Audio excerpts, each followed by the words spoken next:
Hello, everybody. Stu here with a short edition of Stu's News. I just want to let everybody know that the Stu's News and the SmackDown Stu Report has been on a brief hiatus. We will return shortly. I just wanted to post this Stu's News. And I'd like to talk about the case that's gripping the U.S. and Canada, the disappearance of Nancy Guthrie, the mother of Today host Savannah Guthrie, who disappeared overnight between January 31st and February 1st, Saturday into Sunday. Before we get into that, I'd like to offer my deepest condolences to the families and friends and community of people affected in that terrible shooting in Tumbler Ridge, BC. 9 people died, including the shooter who killed himself, which is 10. 9 people lost their lives in a high school in Tumbler Ridge after a transgender person opened fire in that school. I'd like to offer again my deepest condolences to the family, friends, and community of Tumbler Ridge with this horrific event. Our thoughts and prayers are with you. Now, to the case at hand. Nancy Guthrie, the mother of Today's Show host Savannah Guthrie, went missing but on the eve of January 31st into February 1st, 2026. She took an Uber to her daughter's house, Annie Guthrie, returned around close to midnight, or a little before midnight, around 11 or so, returned, got a lift from a family member. It's not known who gave her a lift home. Her garage door sensor went off around a little after midnight, and then around 3 in the morning, there was a motion sensor that went off. Her pacemaker at one point stopped transmitting to her Apple Watch at that point. Now, family and friends did not know she was missing. Initially, we were told that she failed to show up at church, and people got worried and they phoned her family. We now know that she was not, in fact, going to church. She would go to a friend's house where a few friends would gather and watch a service on television from New York, where Savannah would go to church. So she failed to show up. They went to her house. They called authorities because there was what they say is a crime scene. There was blood droppings on the floor. They saw all these details that the pacemaker stopped transmitting. So the first thing that they needed to do, because there's obviously a couple of scenarios that could have happened. They had to take a look and say, did this person wander away because she was over 80, she was elderly, and she was taking medication that she needed to survive? Did she wander away? Was this a case of Alzheimer's or dementia? That's 1. 2, was this a robbery or a home invasion gone wrong? Or 3, was this an abduction? They quickly came to the conclusion, because there was a crime scene, we were told that there in fact was a crime scene, that this looked like an abduction. So they were quick to rule out that she didn't wander away. She still had her faculties. But the fact is, she needs medication, and now it's 14 days that she is gone missing. So, see, they quickly ruled out that she wandered away. Now, the 2-case scenario is still there. They believe this is an abduction. Was 3 ransom notes that were received by different media. TMZ received a ransom note for a specific amount. Then there was a second ransom note with another amount. There was a ransom note that TMZ received from somebody claiming to know the persons involved in the abduction, and asked for 1 Bitcoin, and he would lead them to the perpetrators. And then he says the reason, because when they put out that statement, people were questioning, but why? If the reward is 50,000, why would you want 1 Bitcoin? And he answered in the second email letter saying the reason why he wanted 1 Bitcoin was because he needed to go underground. He'd be known as a rat, that a media rat. So he needs to go underground. So he needs that money. And said, you need to take me seriously. And in the third letter, he says, I'm not going to email you further. So they're all taking this seriously. Of course, they put out this week a doorbell cam footage of a perpetrator, of a masked man with a gun in a holster, wearing black gloves with a backpack that had reflective bands on it, casing the front and trying to cover and block that camera. They put out a sketch of what they presume is a suspect. They actually detained an individual, then subsequently released him, and this individual claims it's because his mother-in-law said that the eyes looked like him. So, but he was released and had nothing to do with it. Like I said, they put out the sketch. They're still, canvassing. They looked in the brush. They opened up the septic system in case there was something dropped there. They're looking for evidence, for clues. They found a few black gloves, one on the trail in the brush, and we don't know how they got to that. Did somebody say that I saw somebody throwing something out of the car, out of a truck or something? They also found a glove in Nancy Guthrie's house. They also concluded that the DNA, the blood, did come from Nancy Guthrie, but they also found other DNA that did not match the family, the Guthrie family. So they have to investigate that.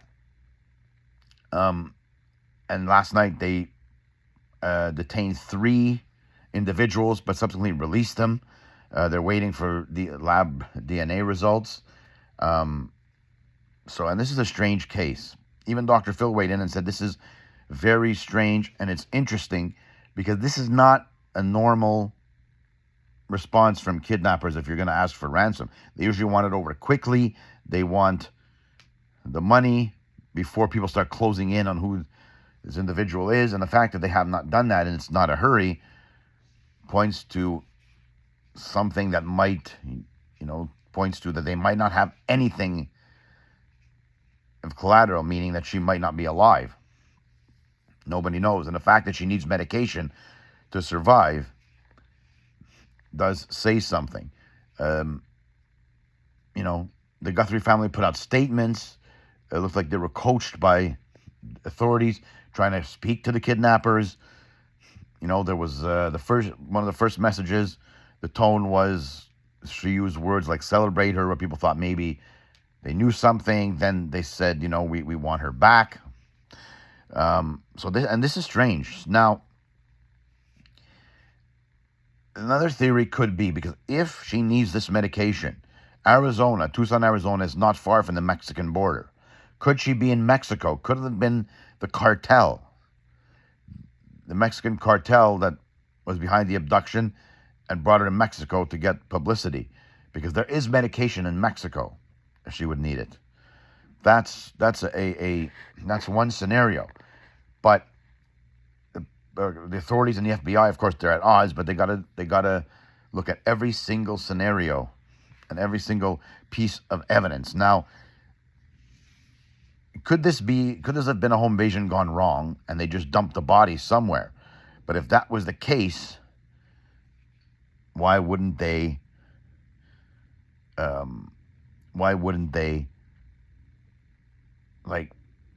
found the body? That's the thing, that they have not found the body. The other thing with the gloves is, why would somebody throw out the gloves if they know that they're used, that they could be used to track them? So this might not have been professional, because there's DNA inside the gloves. It could be DNA. So that's another story. And there's so many gloves now, they need to figure out you know, which of the gloves, if any of them, were worn by this masked individual, the abductor. Now, it looks like she was taken by force. That's the question. Is she still alive? Megyn Kelly this week said, let's face it, this is not a missing persons case. This is a murder case, implying that they will probably find a body. Yesterday, like I said, they put a cover over a car. They were looking at different things, but they released the 3 detained individuals. But they're not leaving any stone overturned. They're trying to say, even if you detain somebody, that doesn't necessarily mean they're suspects. And that doesn't necessarily mean they're not suspects. But they released them, and they're going through the evidence and everything, and hopefully we'll get a resolution soon. But as Dr. Phil said, somebody knows something. Just pick up the phone. You can do it anonymously, he says. Somebody knows something, and one phone call may turn the tide. Now, a couple of the letters they say were legitimate. There was some they say there was a hoax. The person who wanted that one Bitcoin claims he can lead authorities to the kidnappers, to the abductors. He says, you have to listen to me. But authorities are, you can't be fast with these things. You got to go through every piece of evidence. But it's very, very strange that these kidnappers, these abductors, have not continued contact, because usually they want something. They did ask, but they've never, usually contact them, you say, or else. But they've never been in constant contact. So, and the deadline's passed.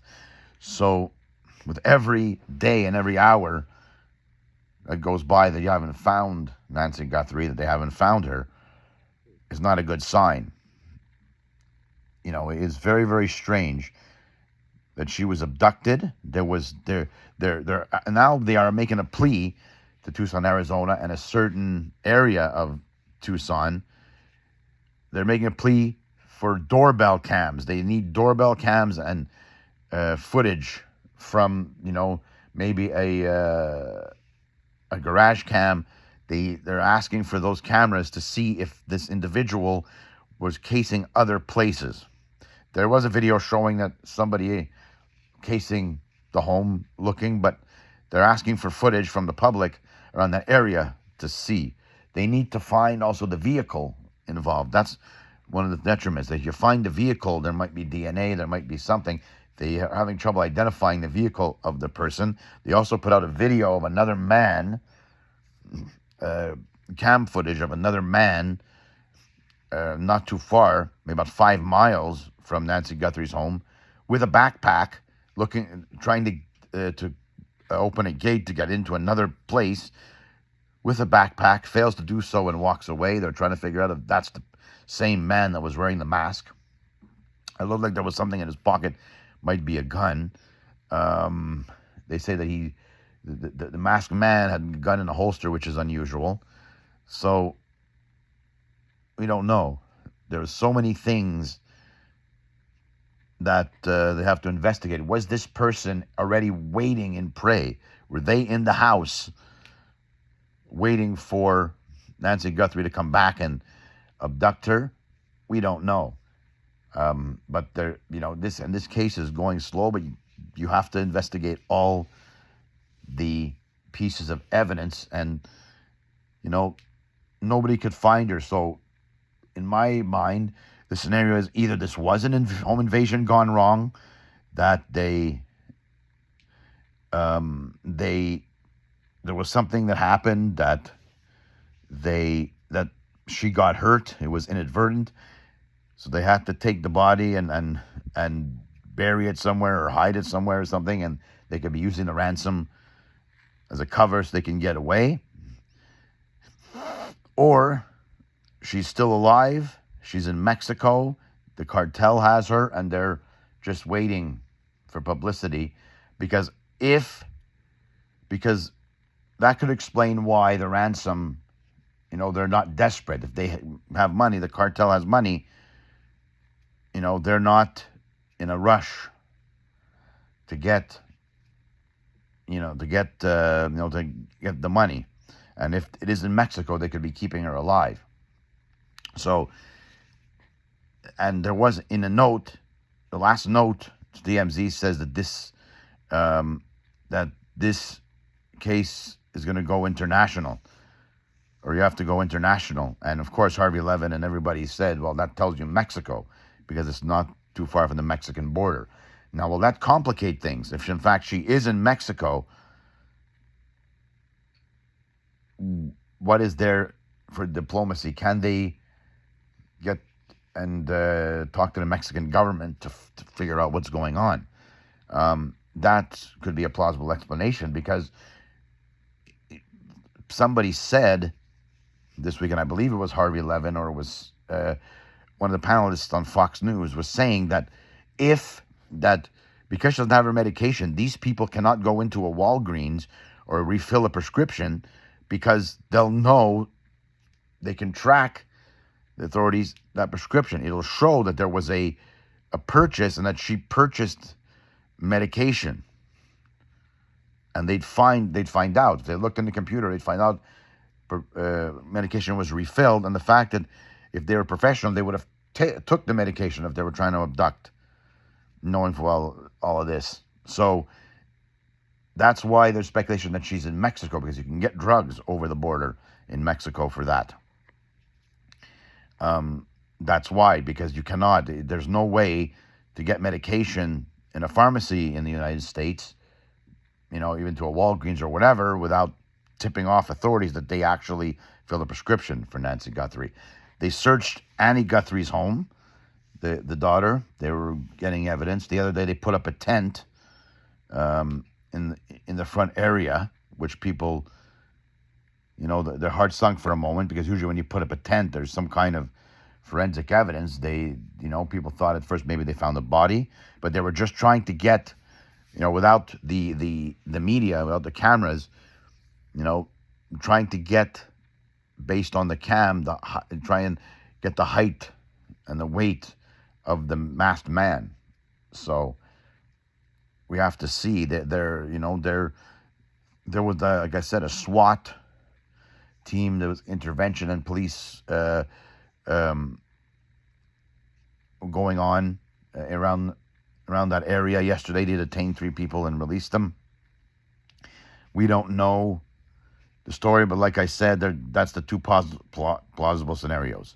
Either it was an abduction or a home invasion gone wrong, and she got hurt, or somehow they inadvertently hurt her. She did pass away, and they buried the body.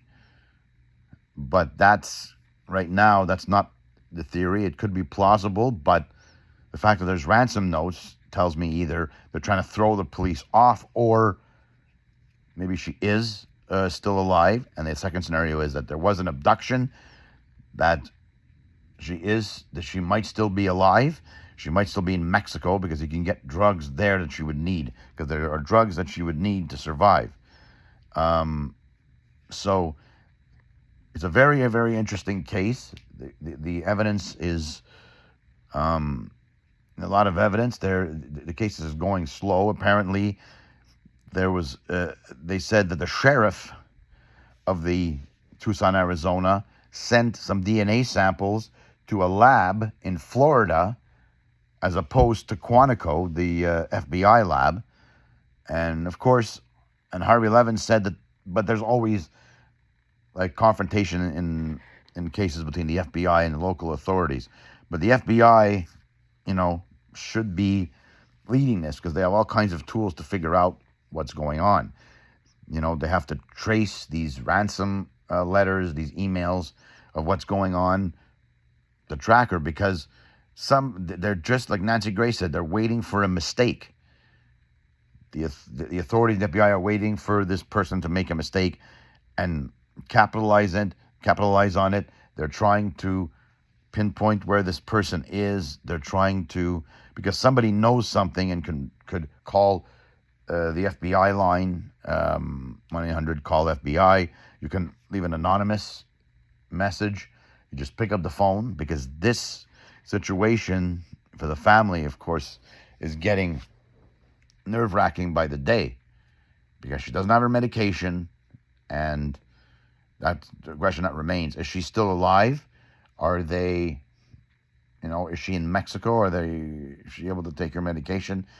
We don't know. We'll have to see what the end of this is, but it's very, very bizarre that we haven't had any news yet about, they did find DNA. They're trying to, the lab is working on it.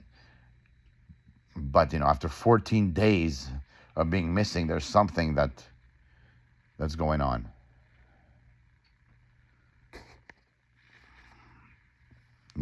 It's a very, very tricky situation when it comes to things like that. They don't want, they do things that they don't get found, that they're not tipped off. But in my opinion, hopefully soon we'll get an answer of whose DNA was in the house, the DNA that does not belong to the Guthrie family. And we'll have to see how it goes. Hopefully soon we'll get a resolution, and maybe, of course, with that suspect, the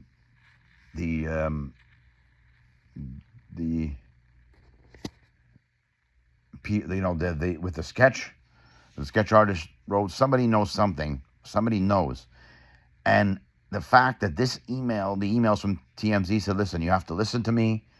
I can lead you right to the kidnappers. There was no activity, though, in that Bitcoin account. So we have to see where this case goes. So that's been Stu's News. Hopefully, I will come back with an update.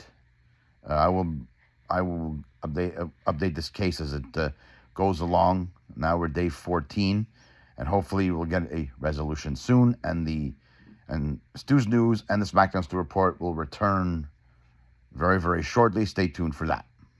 Ciao for now.